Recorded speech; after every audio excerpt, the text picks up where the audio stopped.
আমরা যে কথাটা রাজনৈতিকভাবে এতদিন বলে আসছিলাম 15th অ্যামেন্ডমেন্টের মাধ্যমে বাংলাদেশের সংবিধানকে আওয়ামী লীগের গঠনতন্ত্রে পরিণত করেছে।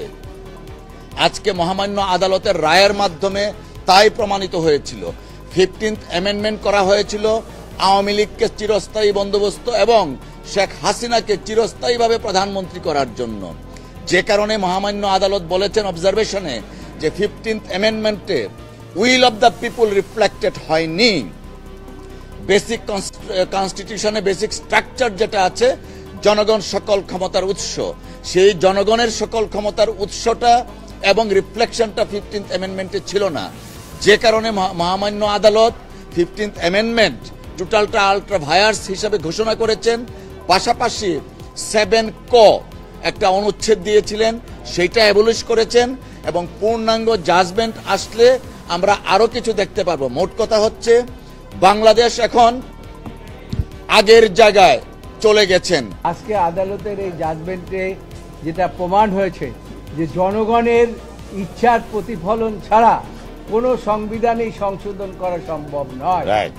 কাজেই এইটা প্রমাণ হয়ে গেছে যে ভবিষ্যতেও কেউ যাতে করে এইভাবে সংবিধানকে জনগণের ইচ্ছার বাইরে গিয়ে সংশোধন না করে সেটা একটা মেসেজ। সংবিধানকে সংশোধন করতে হলে পরে যে সমস্ত উপাদান থাকা দরকার তার মধ্যে basic structure of the constitution এটা চেঞ্জ করা যাবে না, কিন্তু বেসিক স্ট্রাকচারটা তৈরি হয় পিপলসের উইলের উপরে, সেটাও আদালত বলেছে এবং সেই পিপলসের উইলের তারা কোনো তোয়াক্কা করেন নাই, না করেই তারা 15th অ্যামেন্ডমেন্ট করে তারা জনগণের ভোটের অধিকার হরণ করেছেন।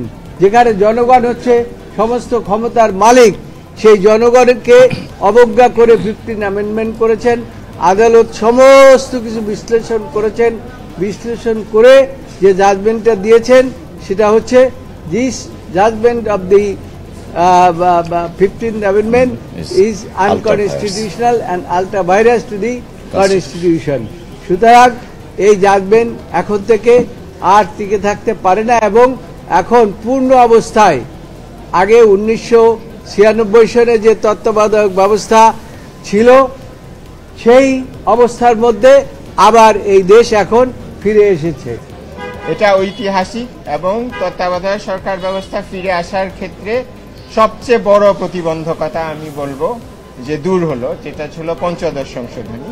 তবে তত্ত্বাবধায়ক সরকার ব্যবস্থা এখনই ফিরে এসছে বলা যাবে না, কারণ আপনারা জানেন তত্ত্বাবধায়ক সরকার ব্যবস্থাকে দুইভাবে বাতিল করা হয়েছিল। প্রথমত মাননীয় আপিল বিভাগ তার একটা রায়ের মাধ্যমে, বিচারপতি খায়রুল হকের নেতৃত্বে একটা রায়ের মাধ্যমে তত্ত্বাবধায়ক সরকার ব্যবস্থাকে অসাংবিধানিক ঘোষণা করেন এবং পরবর্তীতে সংসদ তত্ত্বাবধায়ক সরকার ব্যবস্থা সংবিধান সংশোধনীর মাধ্যমে বাতিল করেন। কাজেই এটাকে দুভাবে বাতিল করা হয়েছিল। কাজেই আজকে পঞ্চদশ সংশোধনী যেহেতু বাতিল হলো, সংসদের মাধ্যমে তত্ত্বাবধায়ক ব্যবস্থাকে যে বাতিল করা হয় সেই প্রতিবন্ধকতাটা আমরা আজকে পার হয়ে আসলাম। কিন্তু আমাদেরকে এখনো বিচারপতি খায়রুল হকের নেতৃত্বে যে রায় সেটার পুনর্বিবেচনা এবং সেটা পরিবর্তিত হতে হবে তত্ত্বাবধায়ক সরকার ব্যবস্থা ফিরে আসার জন্য এবং অন্যান্য যেগুলো উনি আজকের রায়ে, আমরা পঞ্চদশ সংশোধনীর আপনারা জানেন সম্পূর্ণটা বাতিল চেয়েছিলাম,